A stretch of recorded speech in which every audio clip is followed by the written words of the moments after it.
Bismillahirrahmanirrahim. Assalamualaikum warahmatullahi wabarakatuh. Alhamdulillah wassalatu wassalam ala Rasulillah wa ala alihi wa man wala amma. Segala puja dan puji kepada Allah, salawat serta salam selalu kita sampaikan kepada kekasih kita Nabi Muhammad sallallahu alaihi wasallam, para keluarga, sahabat tabi'in, serta seluruh umat yang selalu beristiqomah mengikuti sunnah-sunnahnya hingga yaumul qiyamah. Alhamdulillah, pada sore hari ini menjelang datangnya waktu maghrib, kita masih dalam keadaan sehat walafiat, masih puasa semua. Alhamdulillah. Saya pikiran tadi sampai paling maghrib ini, macet nih, masya Allah. Tapi alhamdulillah, kalau jam memang setengah jam memang pas. Kalau saya suruh ceramah jam 5 berat juga. Karena saya juga dari pagi belum makan. Sama ya. Benar, saya belum makan, belum minum dari pagi. Makanya ya nggak seperti hari biasa ya. Dan memang Ustaz ngomong ngasih tahu kalau sedang puasa. Tidak. Kalau puasa Ramadan atau hal-hal yang wajib diberitahukan kepada saudara kita itu tidak ria. Yang ria itu kalau sunnah. Jadi kalau ibu bapak puasa Senin Kemis jangan dikasih tahu orang. Tapi kalau yang wajib kasih tahu. Kan di dalam hadis Bukhari Muslim dari Abu Hurairah, Rasul bilang, wa idza syatamaka ahadun aw sabbaka faqul inni shaim. Kalau ada yang mencaci kamu, ngajak bertengkar kepadamu, ucapkan kepadanya, saya sedang puasa. Itu menunjukkan ibadah wajib tidak termasuk riya kalau ditunjukkan. Kalau sunnah, jangan. Makanya kalau bapak nggak sholat di masjid berjamaah maghrib, takut riya, mendingan di rumah aja. Nanti kalau saya keluar orang pada tahu kalau saya rajin sholat di masjid. Sholat 5 waktu mah nggak apa-apa. Kalau perlu bapak muter komplek biar tahu. Nggak termasuk riya. Karena sholat berjamaah itu wajib. Artinya sholat wajib itu di masjid ditampakkan boleh. Kalau sholat duha, tahajud, qobliyah, ba'diyah sembunyikan. Tapi kalau sholat 5 waktu mah itu kalau kata Ibnu Taimiyah itu talbisul iblis. Ada orang yang kena talbis iblis, kena terpengaruh, tertipu dengan setan.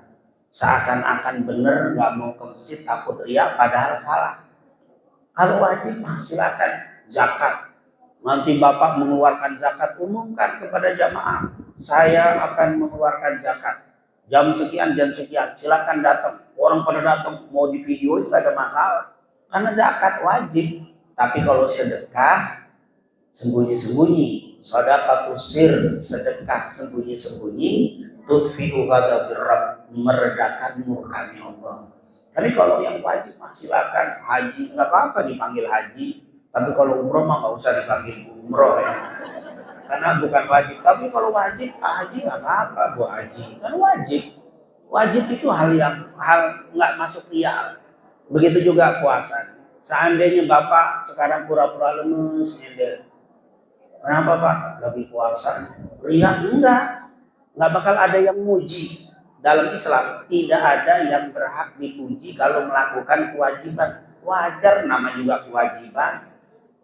Enggak bakal ibu lemes saja di bulan Ramadan siang-siang, enggak bakal dipuji. Ibu hebat banget ya puasa Ramadan sampai lemes. Enggak mungkin. Tapi kalau puasa sunnah, hebat. Udah lemes masih tetap dia jaga tuh sunnahnya. Makanya sunnah disembunyikan. Tapi kalau wajib enggak. Makanya saya lihat saya puasa dari pagi sampai sekarang belum makan, belum minum. Jadi kalau ya ngomongnya agak lambat, maklum ya, karena memang sedang puasa. Dan ternyata kita saat ini sudah masuk di 10 terakhir. Kita keberapa nih puasanya? 20, ada yang 21 juga kan? Nggak apa-apa, yang 20, 21 insya Allah semua diterima oleh Allah SWT. Yang nggak diterima yang nggak puasa. Kadang-kadang ribut 21. Yang penting konsekuen. Bapak Ibu mulainya tanggal 19, berarti nanti lebaran pun mengikuti yang ketetapan 19. Jangan mulainya 19, lebarannya 18. Ini mah emang males. Itu mulainya dari hisab, akhirnya mulainya dari ru'yah, akhirnya dari hisab. Nggak boleh kalau dari ru'yah, sumu li ru'yati wa afkiru li ru'yati. Mulailah kamu puasa dengan ru'yah, batalkan dengan ru'yah. Jadi harus konsekuen. Insyaallah semua diterima oleh Allah Subhanahu wa taala. Amin ya rabbal alamin. Bapak Ibu yang dimuliakan Allah Subhanahu wa taala, di 10 terakhir begini Rasulullah SAW berbeda dengan dari tanggal 1 sampai tanggal 20 puasa Ramadan. Artinya amalan Nabi kalau di 10 terakhir berbeda dengan amalan beliau dari tanggal 1 sampai tanggal 20.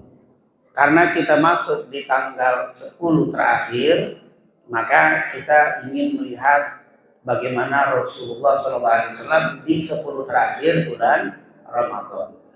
Memang hadis yang membagi 10 pertama, 10 kedua, 10 ketiga, hadisnya lemah. Rasul pernah bilang Ramadan awaluhu rahmah wa awsatuhu maghfirah wa akhiruhu itqun minan nar. Hadisnya lemah dari segi sanad. Dari segi sanadnya hadisnya lemah. Ramadan 10 hari pertama penuh dengan rahmatnya Allah.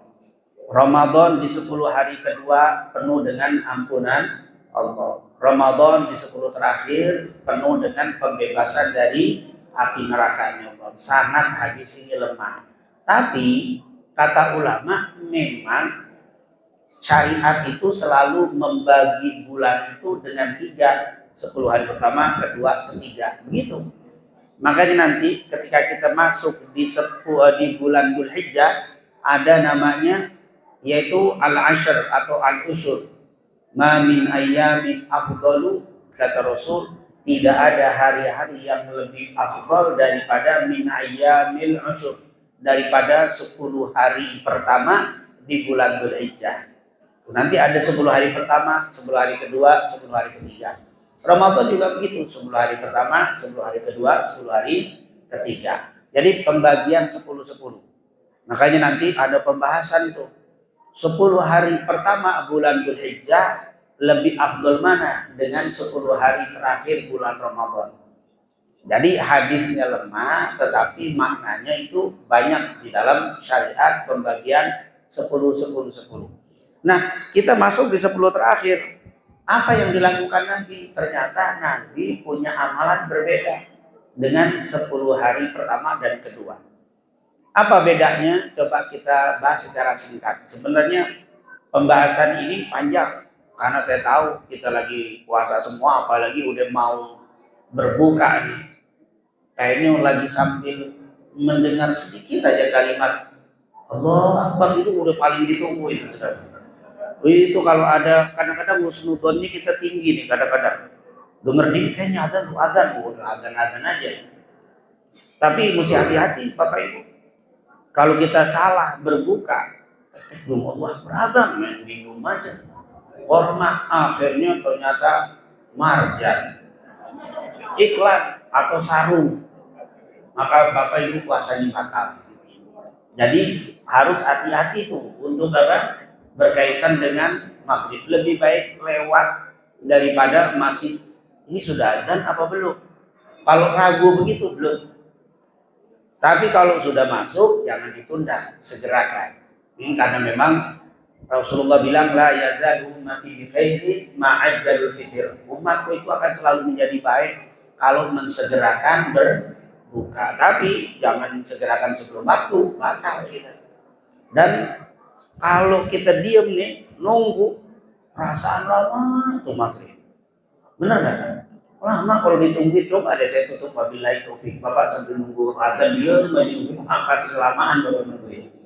Makanya sambil nunggu kita akan berbicara sedikit. Nggak apa-apa dah saya berkorban, Bapak diem, saya yang ngomong. Itu kan Bapak diem aja enak ini. Tapi pahalanya sama kan? Pahalanya yang bicara dengan yang mendengar sama dalam hadis. Pahalanya Ustaz, gedean mana pahala yang ngajar sama yang belajar sama. Cuman bedanya kalau Bapak Ibu mengamalkan apa yang disampaikan guru dapat lagi tuh. Tapi saat di majlis sama aja, nggak ada bedanya. Makanya kata Imam Malik, saya kalau disuruh milih ngomong atau diem, ngomong artinya jadi ustadznya, atau diem jadi muridnya, saya pilih jadi murid. Enak duduk diem, dan pahalanya sama.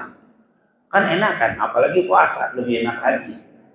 Ramadan, subhanallah, ini sebuah karunia yang luar biasa duduk di majelis ilmu. Bapak Ibu diem sama pahalanya dengan yang berbicara. Malah berbahayanya kalau yang bicara salah, dosanya lebih daripada yang dengar nggak dosa, yang bicara dosa. Cuman bedanya bagusnya kalau benar diamalkan. Nah di sini punya nilai apa? Lebih orang yang berbicara. Insya Allah semua kita dapat kemuliaan dari Allah Subhanahu Wa Taala. Amin. Gak apa-apa Ibu ya, diterusin. Apa diam aja nunggu maghrib? Terusin aja sedikit lagi kok. Tinggal 15 menit lagi. Pokoknya jangan khawatir nggak bakal lewat. Nggak mungkin apa? Lewat nggak mungkin. Orang saya nunggu juga. Saya juga nunggu lagi mirip dinding suara adzan bukan kasih tahu. Jangan dinding apa? Kasih kode adzan saat kalau saya langsung kita. Apa sih pekerjaan Nabi yang beda tuh di sebelum terakhir? Di antara perbedaan Nabi di sebelum terakhir, yang pertama diceritakan oleh Aisyah dalam Sahih Bukhari Muslim. Apa kata Aisyah? Qalat, beliau berkata, karena Nabi sallallahu alaihi wasallam idza dakhala fil ashri min Ramadan, idza dakhala fil ashri al-awakhir min Ramadan, shadda mi'zarahu wa'tazal wa'ayqadha ahlahu. Itu hadis Bukhari Muslim. Kata Aisyah, karena Nabi sallallahu alaihi wasallam dulu Nabi Muhammad sallallahu alaihi wasallam idza dakhala fil ashril awakhir, kalau masuk di 10 terakhir, kita seperti sekarang sudah 10 terakhir min Ramadan, di bulan Ramadan, syadda mizarahu, dikencengin kainnya. Syadda itu dikencengin, mizarahu kainnya, wa aiqadha ahlahu, dan membangunkan keluarganya. Ini yang pertama. Dari sini menunjukkan Nabi itu kalau 10 terakhir semangatnya lebih. Buktinya cerita Aisyah. Aisyah kan istrinya Nabi, yang tentunya pasti lebih tahu tentang perbuatan Nabi di dalam rumahnya. Karena Nabi itu kalau di luar, di masjid biasa-biasa aja, ibadahnya itu standar Nabi Muhammad. Ibadahnya yang kira-kira bisa diikuti sama sahabat. Tapi kalau di dalam rumah, wah ibadahnya Nabi. Kan pernah kita ceritakan tuh, Hudzaifah bin Yaman dan Abdullah bin Mas'ud. Tapi beda-beda. Hudzaifah bin Yaman pernah ikut sholat sama Nabi. Sebelumnya juga Abdullah bin Mas'ud pernah ikut sholat sama Nabi. Waktu beliau sholat, Nabi di rakaat pertama sholat malam tahajud. Rakaat pertama Al-Baqarah. Kata Hudzaifah bin Yaman, wallahi saya pikir 100 ayat Rasul bakal ruku. Ternyata lanjut sampai habis Al-Baqarah. Selesai Al-Baqarah aku pikir Rasulullah ruku. Ternyata baca surat An-Nisa. Riwayat Abu Hudzaifah bin Yaman surat An-Nisa. 200 ayat sampai selesai. Saya pikir ruku. Ternyata nambah lagi surat Ala Imran. Baca surat Ali Imran. 200 ayat lagi. Setelah itu baca surat Al-Ma'idah baru ruku. Ya kalau di sini mah ada ini kayak begitu bubar. Oh, benar-benar. Dan apa kata Hudzaifah bin Yaman? Wallahi, bacanya Nabi Muhammad karena yaqra'uhu, nunggu Rasulullah membacanya tartila, membacanya secara tartil. Muhainan, yaitu tamahalat, itu apa kalau bahasa kita santai. Bismillahirrahmanirrahim. Enggak bismillahirrahmanirrahim, tapi itu tartila. Warattilil Qur'ana tartila, kayak imam-imam kita lagi baca sedikit satu-satu. Nah sampai di situ. Wa idza qara'a ayat, kalau Nabi membaca ayat rahmat, Rasulullah berhenti minta rahmatnya Allah. Wa idza qara'al adzab, membaca surat tentang azab, berlindung kepada Allah. Ya Allah. Kira-kira ya kalau imam di sini ditandain sama jamaah. Ditandain. Besok giliran dia bubar dari mau sholat. Itu Rasulullah SAW. Itu sholatnya seperti itu kalau dia sunnah. Kalau wajib enggak, Rasulullah standar. Makanya cerita-cerita hebatnya Nabi di ibadah itu kebanyakan di rumah. Makanya ceritanya sumbernya dari para istri.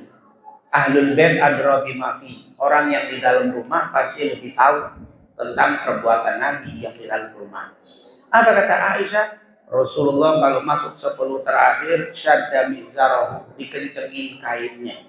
Maksudnya dikencengin kainnya ada dua. Riwayat ada dua maksudnya. Yang pertama tambah semangat. Ya kan kita laki-laki kan begitu ya, kalau pakai celana pakai kain, kalau kedodoran udah malas kita sholat. Pegangan dulu sholatnya. Nggak bisa lama, kita udah pengen buru-buru selesai, udah sumpah.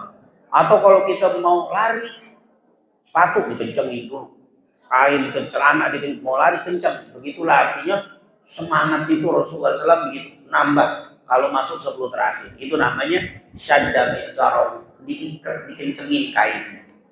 Yang kedua kata syadda mi'zarahu i'tazala nisa'ahu, menjauhi istrinya. Jadi Nabi itu kalau 10 terakhir nggak berhubungan lagi sama istri, karena beliau etika. Berarti hubungan sama istri malam 10, malam 20 boleh.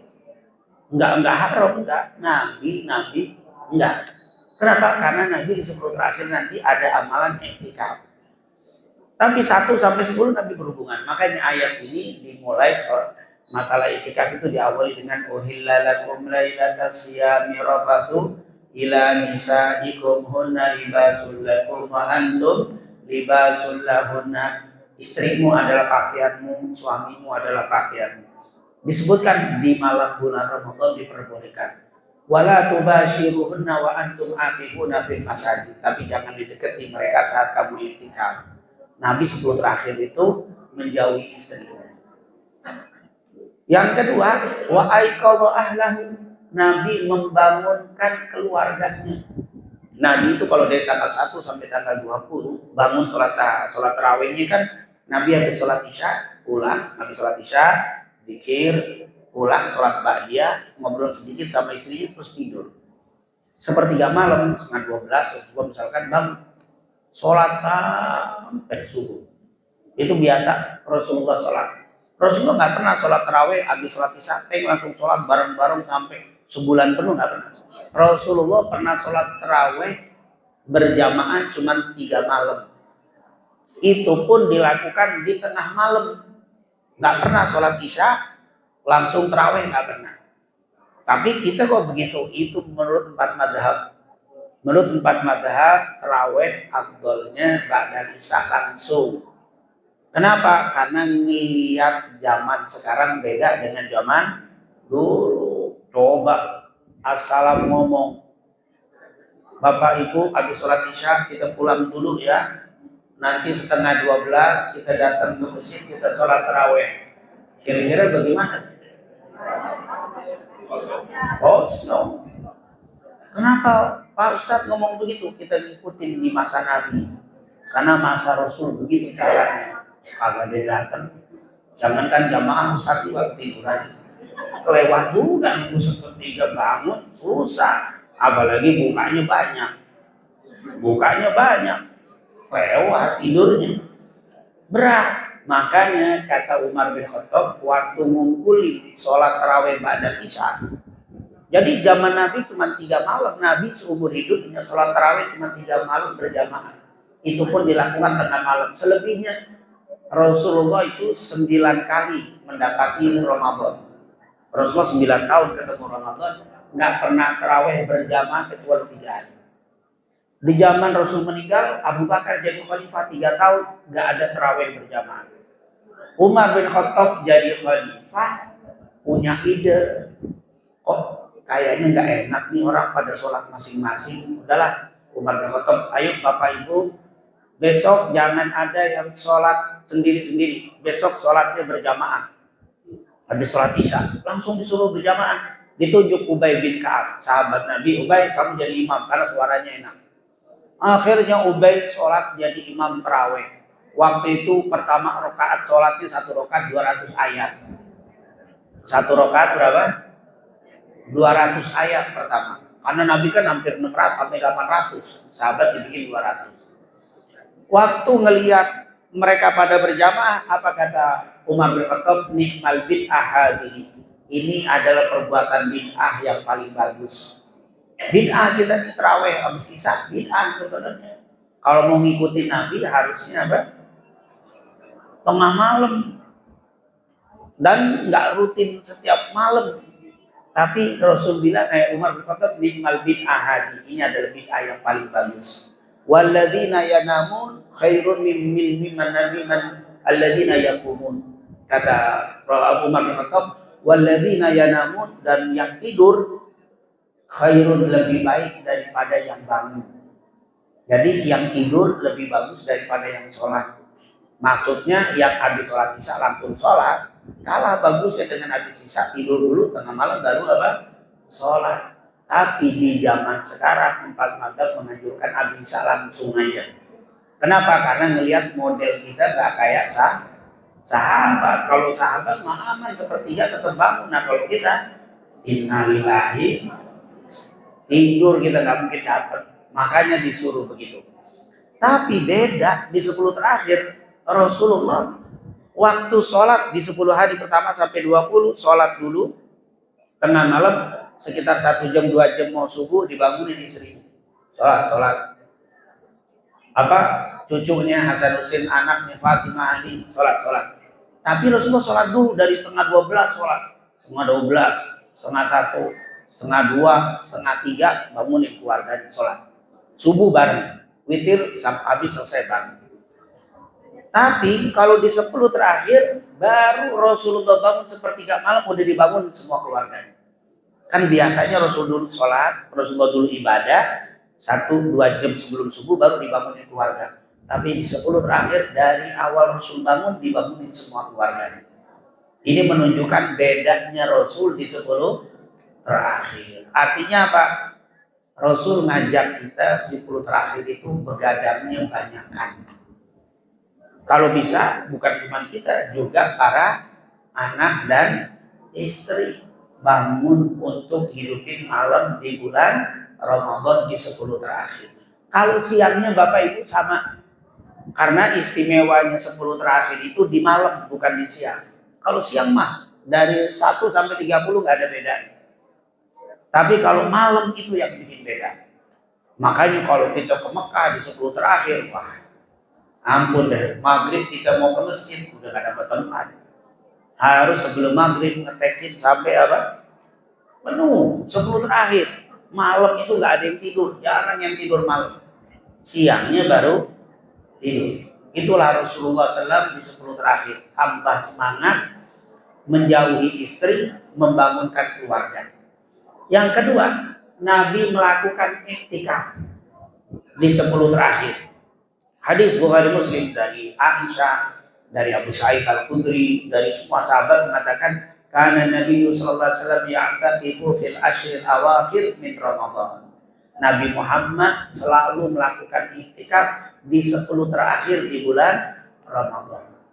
Iktikafnya Nabi dari semalam udah masuk ke masjid. Keluar nanti habis terakhir terawih. Dalam riwayat habis sholat id baru pulang Nabi Muhammad sallallahu alaihi wasallam. Saat kalau saya kayaknya susah, masih banyak kerjaan, iktikaf paling afdol 10 hari. Tapi boleh iktikaf nggak mesti 10 hari. Ini malam besok kosong kerjaan, saya iktikaf habis isya ke masjid nggak pulang sampai subuh sahur pulang. Habis sholat subuh baru pulang, boleh. Waduh, saya nggak kuat kalau begitu. Ya udah iktikaf dari isya sampai tarawih, tadarus sebentar baca Quran, baru pulang. Iktikaf itu nggak mesti nginep 10 hari. Alhamdulillah kita bisa iktikaf nih dari isya atau dari maghrib sampai selesai tarawih, itu bisa disebut iktikaf. Niatkan iktikaf. Kalau nggak bisa iktikaf gaya Nabi, paling tidak malam 10 terakhir banyak berdiam diri di masjid. Iktikaf. Ini kebiasaan Nabi 10 terakhir. Saat kalau nggak iktikaf nggak dapat Lailatul Qadar, nggak juga. Lailatul Qadar nggak harus iktikaf. Nggak setiap yang iktikaf dapat Lailatul Qadar. Nggak setiap yang tidak iktikaf nggak dapat Lailatul Qadar, nggak begitu. Tergantung. Ada yang iktikaf sambil reunian. Sekarang ada Pak. Kita reuniannya SMA kumpul di Masjid Atin misalkan. Kumpul sono grup. Nah ngobrol dulu di sana. Itu kayaknya agak susah dapat Lailatul Qadar. Atau etikaf tapi bawa handphone, bawa laptop, kerja di masjid. Tapi yang etikaf juga. Jadi etikaf itu hanya membantu supaya lebih konsen. Boleh jadi ibu yang tidak etikaf di rumah tapi banyak berzikir, banyak tasbih, melek dikit, nyiapin makan untuk buka, nyiapin makan untuk sahur, boleh jadi dapat Lailatul Qadar daripada yang etikaf. Apalagi istri etikaf harus dapat izin suami.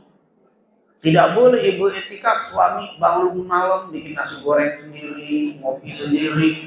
Ibunya kemana Pak? Lagi etikaf. Masya Allah, mau ngapain? Etikaf itu sunnah. Ngurus suami itu hukumnya wajib, lebih banyak itu. Jadi etikaf, seorang anak etikaf tapi orang tuanya pegel, nggak pakai izin, nyelonong aja nginep di masjid, nggak boleh, nggak bakal dapat Lailatul Qadar.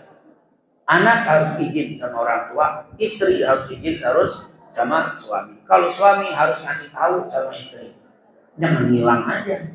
Tapi bukan izin, memberi tahu supaya istri agak apa nyari. Kecuali memang suami kagak pernah cariin lain lagi. Nah insya Allah itu adalah etikaf. Etikaf ini sunnah. Dan tentunya pembahasan etikaf cukup panjang. Yang ketiga, Rasulullah lebih banyak membaca Allahumma innaka afuwun karimun tuhibbul afwa fa'fu anni. Ada riwayat nggak pakai karim. Allahumma innaka afuwun tuhibbul afwa fa'fu anni. Ini hadis riwayat Tirmidzi dari Aisyah. Beliau pernah berkata, ya Rasulullah, mada aqulu idza ra'aitu lailatul qadri. Ya Rasul, apa yang harus saya baca kalau saya melihat malam Lailatul Qadar? Apa kata Rasul? Quli, ucapkanlah wahai Aisyah, Allahumma innaka afuwun tuhibbul afwa.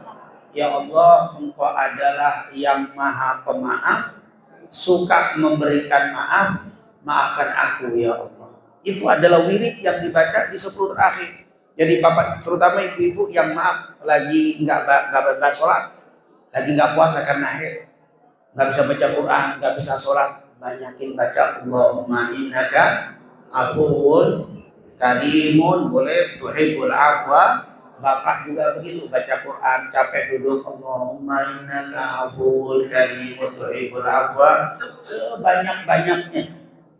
Dan ini tentunya amalan yang dilakukan oleh Rasul di 10 terakhir. Insya Allah kita semua dapat Lailatul.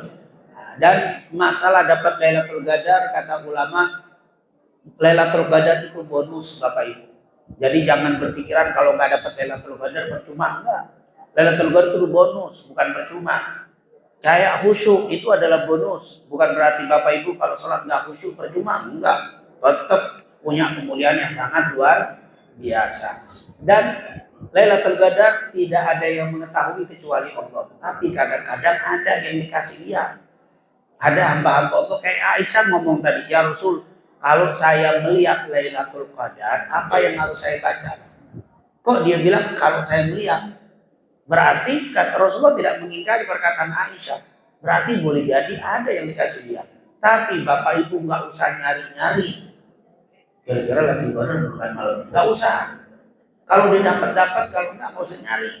Ibadah aja, zikir aja, nggak usah. Semua riwayat yang menceritakan tentang tanda Lailatul Qadar lemah. Yang pertama lemah. Di malam itu pohon tidak bergerak, daunnya nggak ada yang bergerak. Dari bapak ada yatim, kata sholat tarawih, dari bapak yatim pohon bergerak, nggak ada. Yang kedua, di malam itu tidak ada suara lolongan anjing. Itu sudah lemah. Di komplek nggak ada anjing, berarti Lailatul Qadar mulu. Yang ketiga, air asin menjadi tawar. Kita utus orang ke Priuk, coba dijilat wae. Priuk nggak usah. Lailatul Qadar nggak usah dicari tandanya, yang penting semangat saja ibadah, zikir, insya Allah dapat Lailatul Qadar. Dan sebagai penutup, Abdullah bin Abbas pernah bilang, man shalla, qala Rasulullah sallallahu man shalla isya'a fi jama'atin faka'annama qama nisfal lail. Wa man shalla subha fi jama'atin faka'annama qama al-laila kullah. Siapa yang, ini hadis Rasulullah, siapa yang sholat isya berjamaah seperti menghidupkan setengah malam. Siapa yang sholat subuh berjamaah seperti menghidupkan satu malam. Berarti kalau malam ini kita sholat isya berjamaah, subuh berjamaah, seandainya malam ini Lailatul Qadar, Bapak Ibu dapat bagian daripada Lailatul Qadar. Mulai malam ini jangan ditinggalkan isya dan subuh berjamaah. Kata Abdullah bin Abbas, man sholat isya wa subha fi jama'atin lahu nasibun min Lailatul Qadar.